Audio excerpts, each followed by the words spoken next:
Hello, everyone, and welcome to another adventure. Now, I realize that we've not posted anything in about 2 weeks. Been a little bit busy, but I've been looking forward to jumping back into Dungeons and Dragons with ChatGPT. Made a few tweaks to the prompt, so it should be responding even better. And I suppose the best way to test it is to play it. So we're going to get in front of the hearth and we are going to continue our journey. So I suppose I should give you a bit of a summary of what we're up to so far. You might remember we defeated some enemies earlier on at the coast and discovered that there are more enemies in a place called Freywin Reach. Now, I'd recruited a cleric and I'd even asked ChatGPT to come up with an image based on the adventure so far featuring the three heroes. This is what it's come up with, which you will see as the thumbnail for this particular episode. But particularly where we stopped was right here. Are we going to journey north to Freywin Reach? We've got some options. We can ask anything more of our allies. We can perform a ritual or prayer before departure, or we can just depart at dawn. I've chosen to depart at dawn, so this is where the adventure is going to start. So, let's start it. Right, so I'm choosing option 3. I'm going to depart at dawn. So what comes up? What happens as a result of it? Dawn spills across the frost-bitten hills. Steel buckles, cloaks tighten. The fire dies, and 3 warriors rise, not to chase fate, but to meet it head on. So it's day 5, departure for Freywin Reach. Estimated travel time 5 days, northward on foot and sled tracks. I actually thought we had horses, but never mind. Through broken hills, frost-covered forest, and the edge of the bleak pine expanse. Destination, Glass Lake Fjord, site of the eye beneath the ice. So we've got our supplies, we've got cold weather gear, rations, we've got our special items. Won't go through all of that. Alvaran, which is the character I'm playing. We've got the upgraded cold banded longsword. Okay, so the path begins through northern moorlands, cold but clear, thin ice cracks underfoot.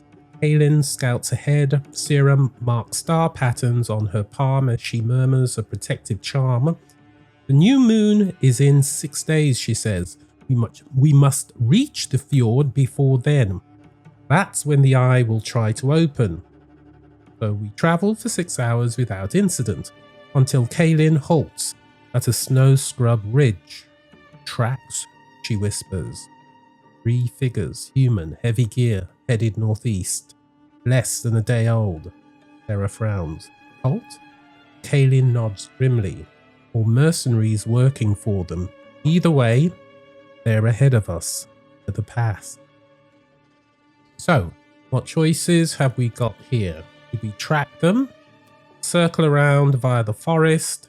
Send Kaylin ahead to scout while you and Sarah take high ground?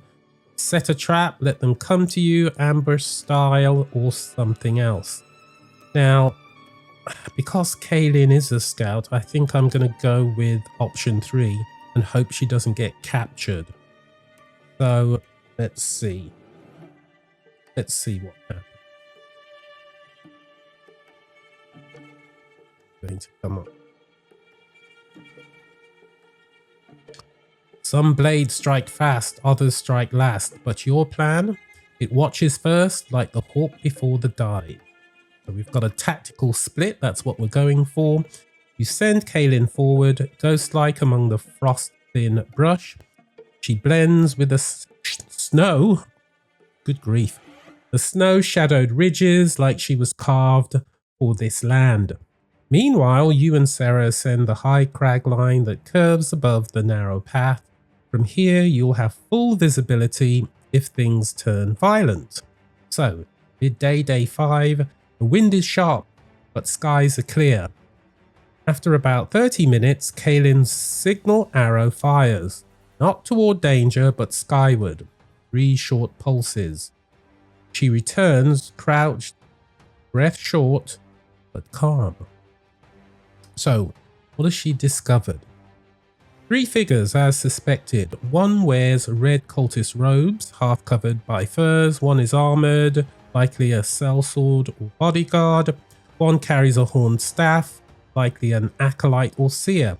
They're camped at a frozen stream, melting snow for water. A black-bound tome sits open by the fire, likely a ritual text or scrying map.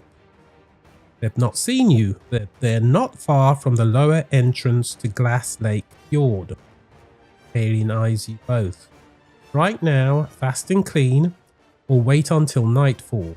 But if they move first, they may trigger the next anchor ritual before we reach it. I think I'm going to have to strike. Confront them diplomatically? Oh, I didn't realize that was an option. Can you deal with these people diplomatically? It'll give us a chance to get close to them and find out exactly what's going on. I'm going to take a chance and I'm going to go with option 4. Okay, let's see what happens. Sometimes the sharpest weapon is the truth, and sometimes it's how you offer it before you draw your blade. So I've gone with a diplomatic confrontation, frost camp standoff. You descend the ridge, cloak drawn, steps slow and open. Syrah walks beside you, staff carved with tide runes. Kaylin remains above, bow drawn, on scene, your silent advantage, and I'm glad that she's taken that position. As you break the tree line, the figures rise. The cultist steps forward, robe swaying like blood in snow. His voice is calm, almost welcoming. Follow the sea's breath. But this is not for drowning, this is for forgetting. The armoured bodyguard places a hand on her sword. The horned staff seer tilts her head, eyes swirling with milky starlight. Here. You can now choose your approach. Do I demand information, feign cult allegiance, offer a warning, stall and distract, buy time for Kaylin to flank or Sarah to prep a spell? Or I could say something else of my own design. Shall I stall? I'm going to stall and distract because I know they're cultists and I know they need to be taken out. So I'm going to go with 4. And let's see what happens. Your voice is calm and measured. A blade hidden in velvet. The art of war is not always blood, it's timing. And right now, yours is perfect. Hold your hand out in a loose, disarming gesture. We saw your signal fire from the ridge, you say smoothly. We thought you might be friendly, or at least not frozen dead. The cultist narrows his eyes but doesn't move. You are foolish enough to walk toward the eye. You shrug. You are brave enough to walk away from it. Thought maybe you were the latter. As you speak, Syrah subtly steps half a pace behind you, drawing her staff low. Her fingers curl around a spell component pouch. From the ridge, Kaylin sees her cue. So we're going to have to check now. So let me get my 20-sided die out. I've had it ready and waiting. We're going to have to see what comes about as a result of this. Go. So, now I thought I was rolling, but there's been a roll for Kaylin automatically, which is a 17, which has been successful. Kaelin is now hidden in the trees 40 feet behind the group. She has advantage on her first shot and line of sight on the Acolyte and the Cultist. Sarah prepares a spell, Fairy Fire, prep to trigger if battle breaks out. That's good. She can target the Cultist and Seer, so I would go for the Acolyte for Kaelin. The Seer finally speaks, her voice echoing, doubled unnaturally. You walk as if you carry a choice, but there is none. The eye opens for us, or it opens for none. She raises her hand. You see a thin, pale cord of Tide Shard crystal running from her wrist into her staff. It pulses. The Cultist grips his sword. The moment hangs by a thread. Do you give Kaelin the signal to open fire? Let Sarah's Fairy Fire trigger now to blind and expose them. Keep stalling. Try to disarm the situation more. Say something specific to provoke or bait them. Take another custom action. Well, I'm going to give the signal to take them out, definitely. So I'm going to go with 1. Yeah, I'll go with 1. See what happens. I guess I'm going to be rolling soon. Your eyes don't move, but your hand ever so slightly tilts. Kaelin sees it. The storm begins. Silent, sharp, and sudden. Kaelin fires. Surprise attack. Target is the Cultist leader. Attack roll is 19. So there's a hit. The damage is 7. I get the Colossus Slayer bonus of 5. The total damage being 12. From the ridge, Kaelin's arrow screams through the cold. It strikes the Cultist squarely in the shoulders, spinning him sideways into the snow. He howls in rage and surprise, not dead, but badly wounded. Now for Sarah, Sarah's held spell triggers, Fairy Fire. A pulse of pale green light explodes from her staff, clinging to their silhouettes.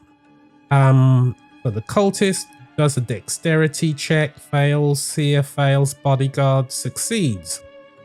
The Cultist and Seer are now glowing outlines. Any attack against them has advantage. The Seer screeches, her voice splits into multiple tones, like something screaming through water and ice.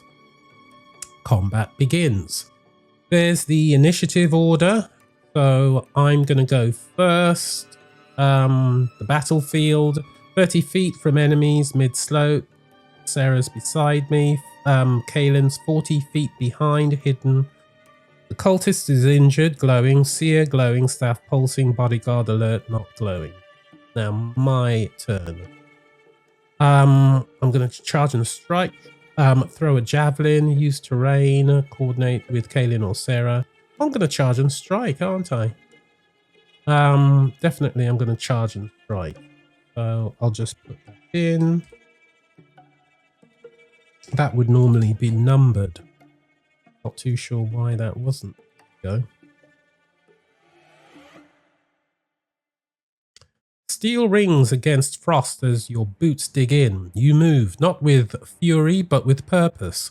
1 heartbeat, 1 breath, and then you're among them.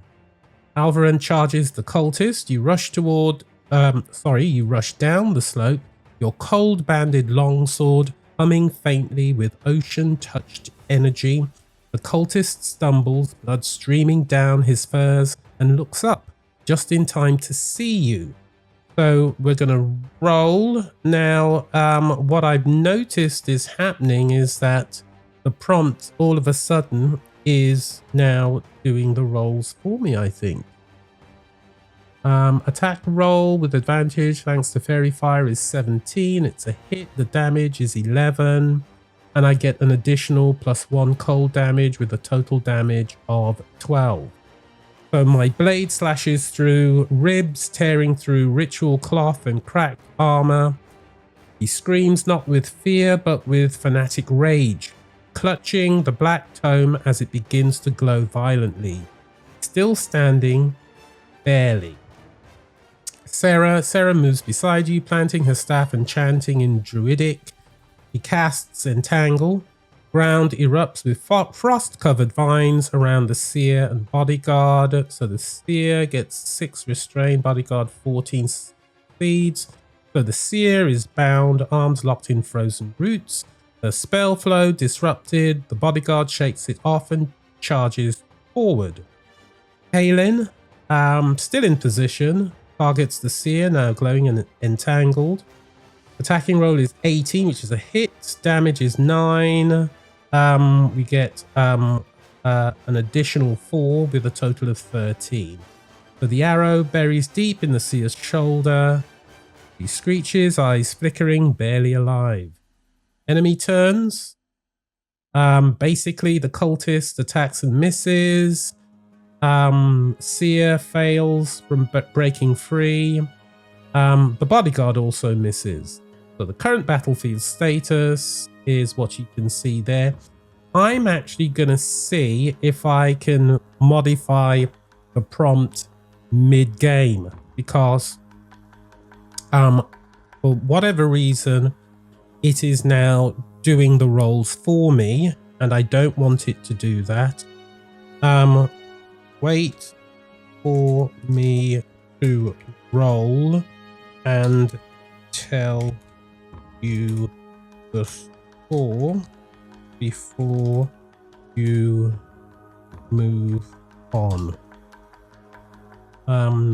Roll dice when it's my turn. Let's see if that makes a difference. And then we'll continue the story.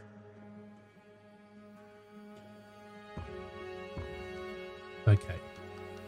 So, it's your turn. Are you in melee range with the cultist leader, the bodyguard? What's your move? I'm going to go for the cultist leader because they're severely wounded and they're glowing and I can take them out immediately. So I'll go with option 1.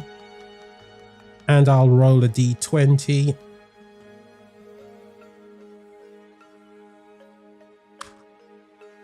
So I've got a 10. So remind me of my modifier. And then I can give an accurate score. Yes, cold banded longsword. So I get +5, it looks like. Yeah, +5. Okay, so I rolled 10.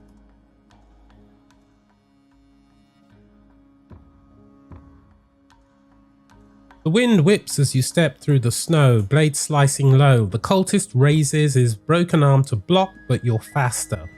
So I rolled a 10, so with my modifier that's 15, so I've hit the cultist. Now roll damage, 1d8 plus 3 slashing plus 1 cold damage. I've got to roll the 8-sided die for damage. Let's get that one out. Oops-a-daisy. Oh, so what have I got here? Is that my 8-sided? 1, 2, 5. That's go. This, isn't it? So I've rolled a 6.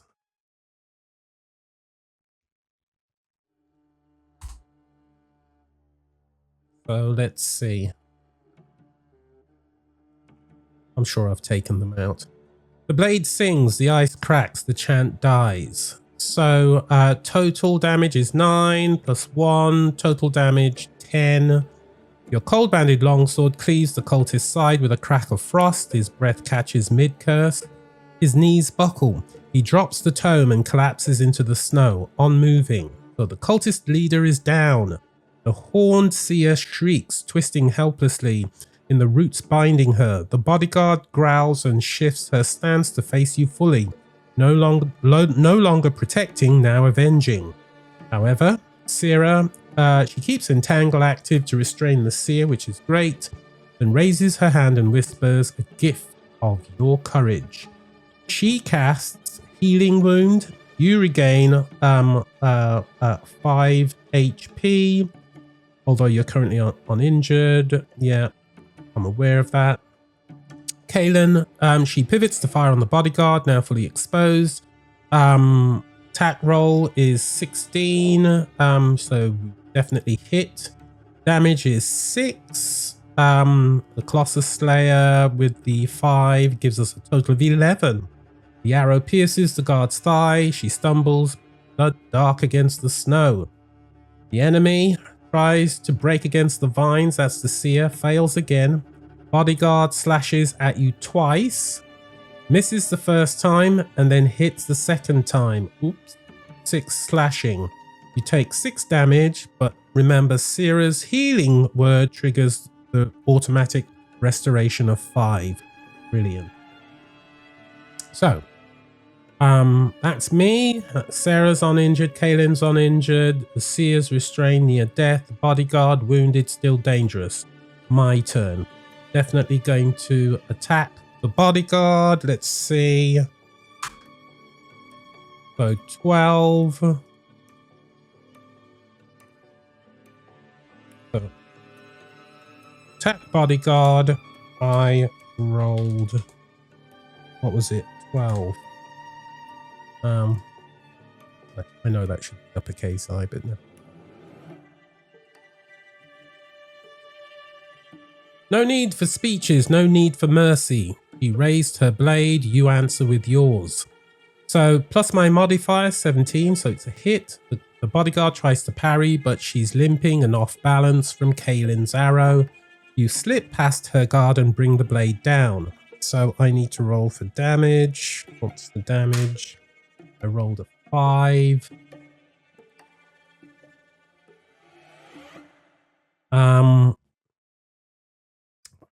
Sure that's going to be sufficient damage to take them out. Your sword arcs through the winter air, crashing down like the tide against stone. So I'm giving them 8 slashing damage. You slam the cold-banded longsword into her side, armor cracking beneath the weight. She grunts in pain, forced to a knee, but not down yet. Blood stains her chainmail, and her eyes burn with rage, but her stance is failing. Seera steps forward, staff raised. No more blood, she said. He says softly. She casts Hold Person on the bodyguard, which looks like there's a failed. No, it's successful. Bodyguard freezes mid-swing, muscles locked in place by Sarah's binding spell. Kaelin holds her arrow but lowers the bow slightly. Call it, Alvaron, she's beaten.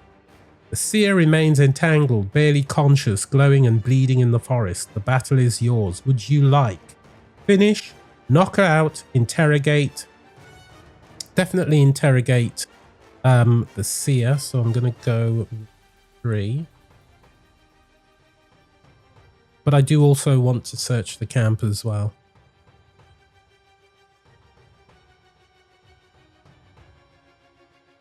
So the blade lowers, but the pressure does not. Victory is not silence, it's what comes after. Interrogation. The year of frost. Bound in vines, bleeding and glowing from fairy fire, the horned seer watches you approach. Not with fear, but with bitter resignation. Her eyes shimmer with that unnatural starlight, but her voice is quiet now. You think it's over. Sarah kneels near her, staff still glowing. No, but you're going to tell us how it begins. You have options for approach. Intimidation, persuasion, deception, let Sarah speak. That could be dangerous, or something else. So I'm gonna go... Let's try. Shall we go for persuasion? Okay, I'm gonna go for persuasion because that's just the kind of person that I am. And I rolled. What do I need to roll? I need to roll a d20 to see how successful this is going to be. And I've rolled a 14. I think it's probably going to be.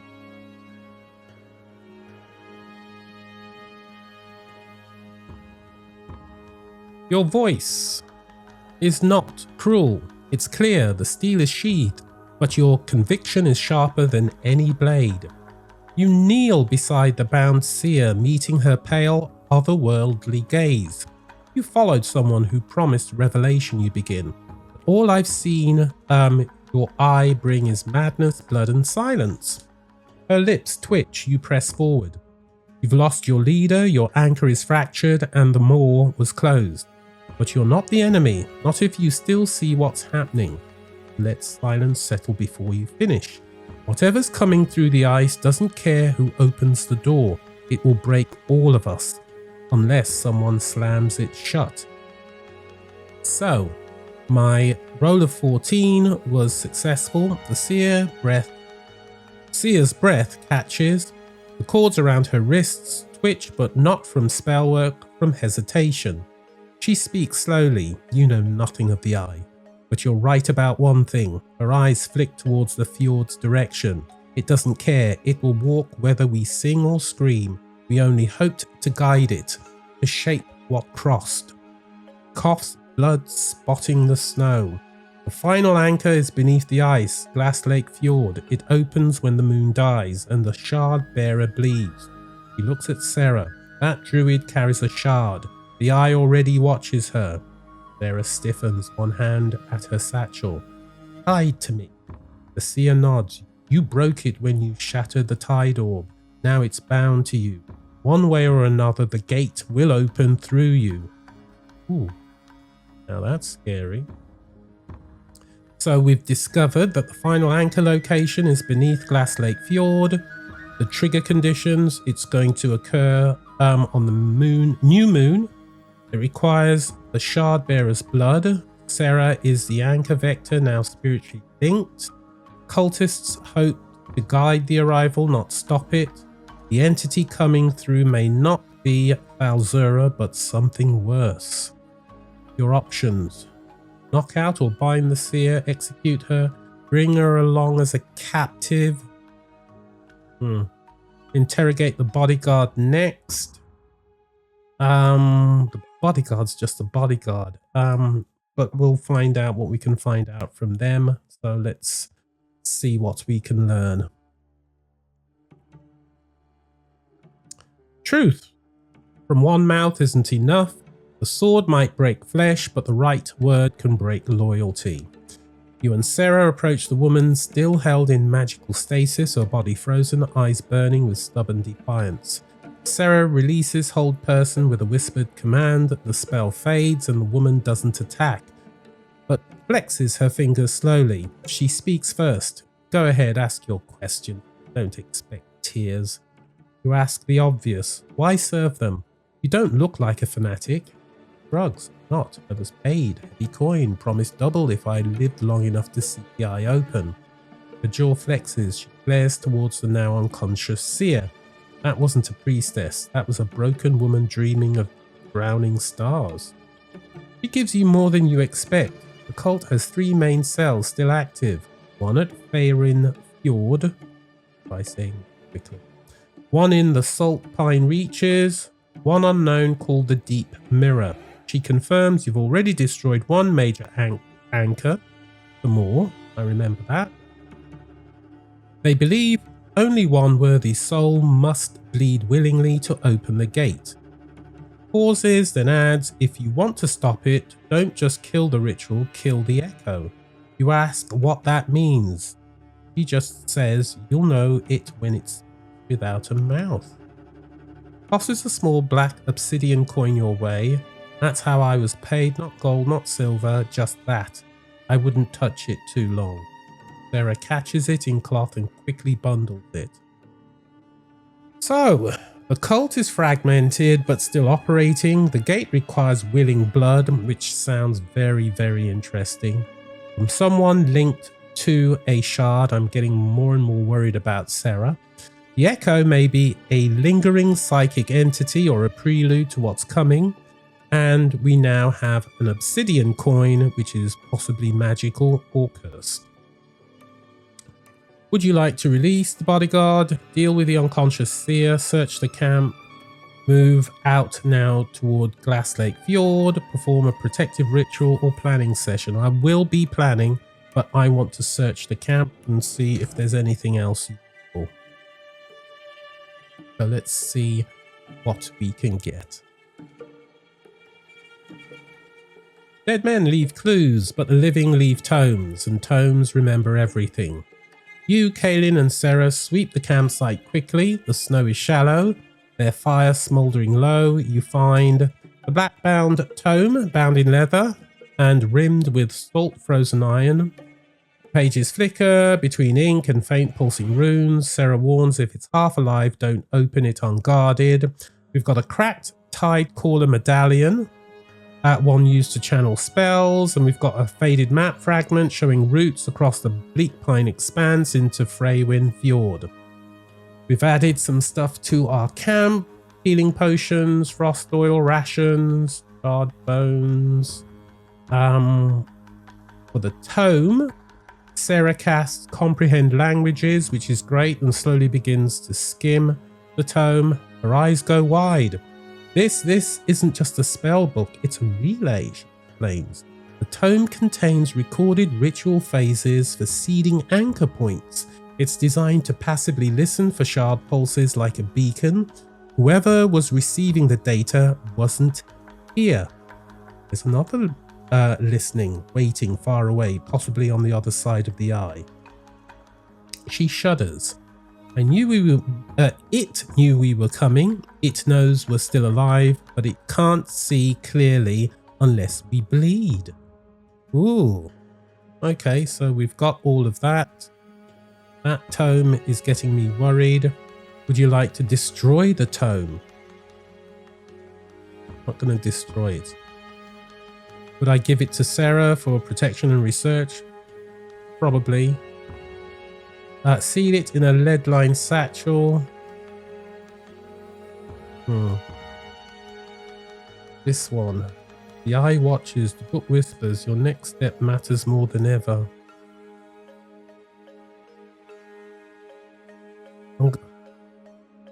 I'm gonna take a chance and go with 2. I'd live to regret that.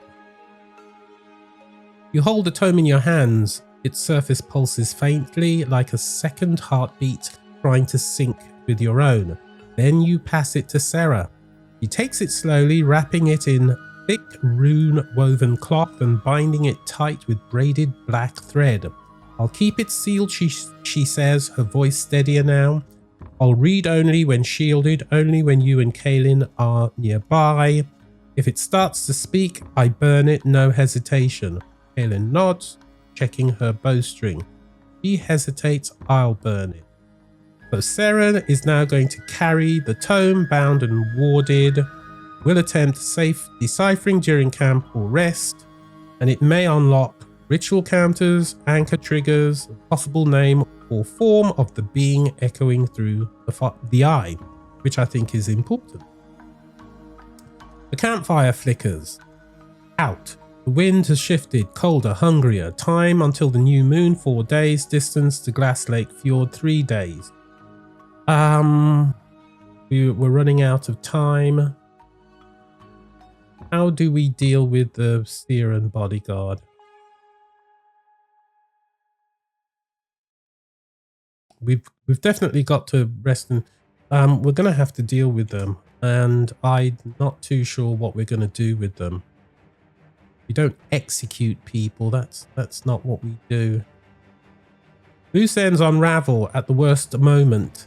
You choose to knot them tight before they choke you later. The seer is unconscious, still glowing faintly from fairy fire and bound in frost roots. Bodyguard sits cross-legged, arms folded, staring at the ashes of their campfire. Sarah watches them both, jaw tight. Kaelin leans close and says, we'll leave them. They bleed for the eye again. We kill them. We're no better than them. He waits for your call. Regarding the seer, do we execute her, leave her bound and unconscious, unarmed in the wilderness, bring her along as a restrained prisoner, hand her over to the druids at Freywind if you reach them? Yeah, I'm gonna go with 4. Regarding the bodyguard, offer release with warning, let her live, leave the cult behind, recruit her, she's tough, knows the enemy, leave her behind but unarmed, find and abandon. 2 lives, 1 choice. The eye may never forgive you, but it will remember. So I'm going to hand over Seer and see if I can recruit the bodyguard.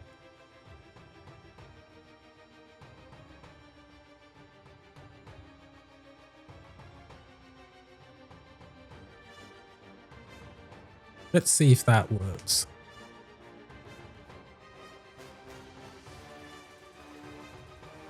Definitely not going to execute anyway. So mercy sharpens the blade of justice, and sometimes enemies become shields when pointed the right way. Your decisions. Seer bound for Freywin. Sarah steps forward and scrawls a living rune of containment into the snow beside the seer's body. This seal will hold her for now. We'll lash her to a sled and deliver her to the circle of frost at Freywin. Kaelin nods grimly. Let the druids wring what's left from her. You and Sarah bind the seer with arcvine cords, reinforced by Kaelin's manacles. She's unconscious, but stable. She is now restrained, a restrained prisoner, and will be handed over to the circle of druids if you survive the journey. Okay. The bodyguard, it becomes a new ally. She's a mercenary. You've seen what they're trying to unleash. You want a real fight? She lifts her eyes slowly. You want me? She asks. Not to guard, to fight? You nod. You already made your choice. I'm giving you a better one. A long silence. Then she rises, dusts off her armor, and offers a short nod. Name's Halra. I work best with a blade, a shield, or kicking down doors. Kaelin snorts. Then welcome to the club. So, Halra, a bodyguard, joins the party. She's a human fighter. Level 2. She comes with a long sword, the shield, chainmail, special trait, vigilant guard, can impose disadvantage once per long rest on an attack against an ally she can see. Personality, blunt, loyal to pay first, now loyal to cause. So the final status, Alvaran. Okay, Sarah's uninjured, Kaelin's uninjured, Halra minor wounds. We'll do some resting. We've got 4 days. What are we going to do? We're going to rest. In time if we...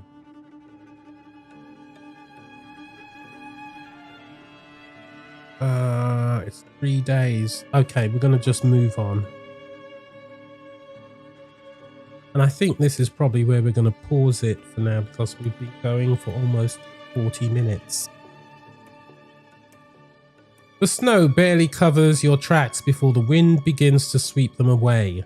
What you leave behind no longer matters, only what lies ahead. Strike camp swiftly, the seer is lashed to the arrow sled pulled up behind Halra. Sarah grips her staff tightly, checking the ward on the blackbound tome every hour. Kaelin scouts point, her cloak blending into the forest with practiced ease.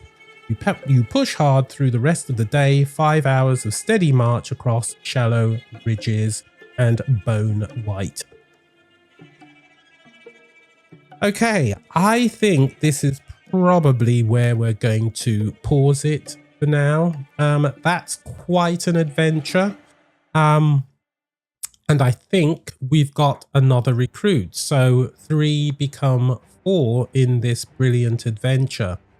It's actually getting more and more exciting as we play it. And as you can see, I'm having to tweak the prompt as I'm going through, but it still seems to be working pretty well. Anyway, as I said, I think we'll leave it there for today. As always, if you've got any questions, comments, or suggestions, just add them below in the chat. I'll see you next one. Bye bye.